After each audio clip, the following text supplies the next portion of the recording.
Place à l'actualité congolaise. À présent, il y a un an, le rassemblement de l'opposition congolaise voyait le jour. 8 mois plus tard, le leader de ce rassemblement, l'opposant historique Étienne Tshisekedi, décédé. Aujourd'hui, son fils, Félix Tshisekedi, est président du rassemblement et secrétaire général adjoint de l'UDPS, l'un des deux plus gros partis avec celui de Moïse Katumbi de ce rassemblement. Félix Tshisekedi, merci d'être avec nous sur le plateau de TV5 Monde. Avant toute chose, quand le corps de votre père va-t-il être enterré au Congo-Kinshasa? Merci madame pour l'invitation. Je serais heureux d'avoir la réponse et de pouvoir la donner ici devant vos téléspectateurs, mais malheureusement, nous n'avons pas de réponse. Vous êtes tombé d'accord sur le lieu, hein, Nzeli? Oui, mais pas sur la date. C'est un domaine familial, donc nous sommes tous d'accord pour aller là, mais le programme tarde à venir. Surtout le communiqué que nous avait proposé le gouvernement de signer conjointement. Nous l'avons fait de notre côté, mais ça traîne encore du côté gouvernement. Alors venons-en au rassemblement qui apparaît très affaibli. De nombreux membres éminents ont accepté d'être au gouvernement, ont donc fait défection. Le leader du rassemblement, donc le chef historique de l'opposition, votre père Étienne Tshisekedi, n'est plus. Où en est le rassemblement? Qu'en reste-t-il? C'est vrai, madame, que le décès d'Étienne Tshisekedi, mais pas seulement. 2 mois avant, il y a eu aussi le décès de Charles Mwando Tsimba, deux figures de proue du rassemblement, j'allais dire. C'est vrai que ces décès nous ont porté un sérieux coup, mais je crois que nous sommes debout et contrairement à ce que vous dites, il n'y a pas eu beaucoup de défections. C'est quelques individus seulement. Le rassemblement, c'est 9 plateformes, 10 aujourd'hui, et toutes ces plateformes sont bien en place. Vous êtes à Paris pour préparer une grande réunion à venir de votre rassemblement qui aura lieu à Kinshasa. Comment vous allez faire, comment vous allez vous y prendre pour mobiliser vos troupes? Les troupes sont mobilisées. Les troupes n'attendent que le mot d'ordre du rassemblement. Je vous ai dit que nous avons connu quelques soubresauts dus au décès de nos 2 grands dirigeants. Ensuite, il y a eu ces escarmouches, j'allais dire, de départ. Non, mais il y a quand même eu Sami Badibanga qui a rejoint, Sami Badibanga n'était pas au rassemblement. Bruno Tshibala qui a décidé de rejoindre le gouvernement. Mais sans impact. Vous avez vu qu'avant même qu'il soit au gouvernement, nous avons flairé le coup et il a été exclu de l'UDPS et il n'y a pas eu de conséquences à cela. Par contre, c'est vrai qu'il y a un petit flottement, mais ça c'est normal, c'est dû aux malheureux événements que nous avons connus. Et maintenant, il faut remobiliser les troupes. Nous allons le faire grâce au conclave qui va arriver très bientôt, et vous aurez des nouvelles du rassemblement. Vous verrez que ce que je dis ne sont pas des paroles en l'air. Alors le président Kabila aurait dû quitter le pouvoir en décembre. Le dialogue national entre l'opposition et le pouvoir n'a pas abouti puisque les accords de la Saint-Sylvestre sont mornés. Récemment, Joseph Kabila a affirmé dans le magazine Der Spiegel qu'il n'avait rien promis quant à la tenue d'élections.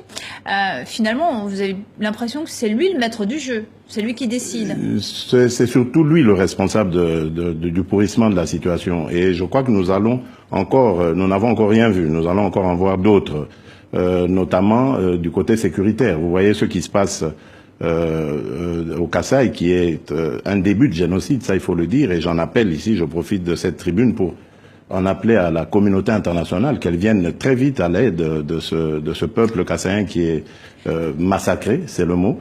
Il n'y a qu'à demander aux Angolais, ils vous le diront, dans quel état arrivent les réfugiés là-bas, les blessés, les naufragés.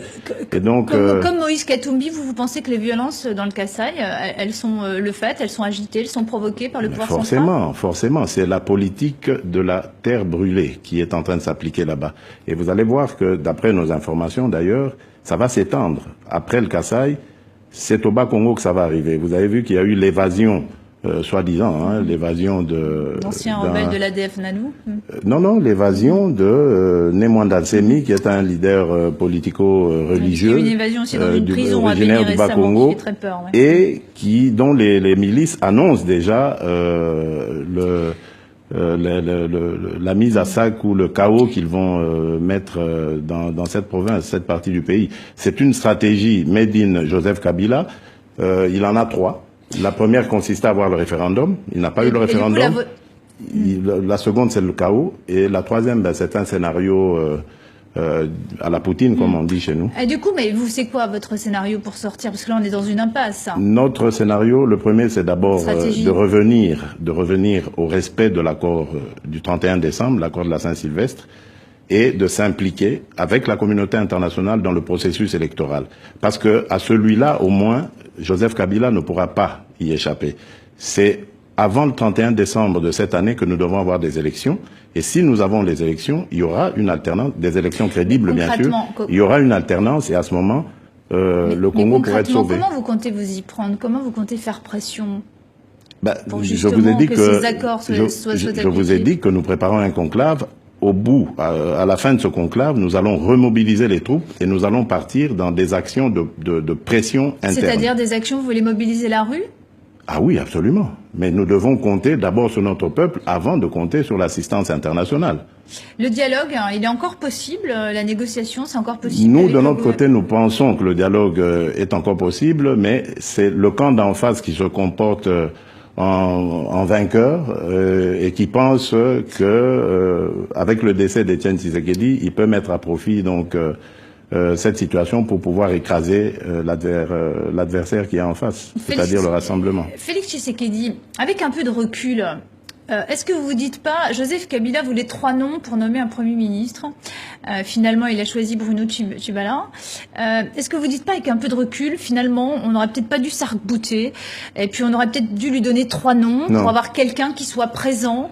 On dit toujours qu'on peut plus changer les choses de l'intérieur que de l'extérieur. Pas du tout, parce que d'ailleurs nous pouvons prendre le pari, Bruno Tshibala ne changera rien de l'intérieur. Ça c'est d'un. De deux, il y a des textes, les textes étaient très clairs, le rassemblement présente le Premier ministre, le Président de la République le nomme. C'est clair aussi. Et enfin, je ne vois pas pourquoi est-ce que on aurait dû faire une entorse à ce moment-là, en présentant 3 candidats, et on connaît la méthode, ils allaient chercher le plus complaisant pour pouvoir arriver à leur fin, comme c'est le cas aujourd'hui. Mais ils n'iront nulle part parce qu'ils seront obligés de revenir au point de départ, celui du respect de l'accord de la Saint-Sylvestre. Félix Tshisekedi, au sein du rassemblement, il y a donc l'UDPS, dont vous êtes le secrétaire général adjoint, oui. Mais il y a aussi le parti de Moïse Katumbi. Lequel des deux doit se présenter à l'élection présidentielle? Quand et s'il y en a une? Déjà, pour commencer, il faudrait que le rassemblement se transforme en plateforme électorale, ce qui n'est pas le cas pour le moment. Pour le moment, l'idée, c'est de mettre fin à la provocation et à la barbarie du régime Kabila. Vous seriez prêt à suivre Moïse Katumbi? Nous disons que, oui, si c'est ça la décision du rassemblement, nous nous inclinerons. Et c'est idem aussi pour le contraire. Donc, il serait aussi prêt à se ranger à l'idée de la majorité. Mais ce que je voudrais dire ici, c'est que l'idée du rassemblement, pour le moment, c'est de mettre fin à cette provocation et d'aller à des élections avant le 31 décembre. Si ce n'est pas le cas, ce sera, pour nous en tout cas, fini pour M. Joseph Kabila, à qui on ne donnera plus du tout un jour de plus en 2018. Et donc, il faudra trouver une autre solution. Merci beaucoup, Félix Tshisekedi, d'être venu sur le plateau de Merci, TV5 madame. Monde. Merci à vous.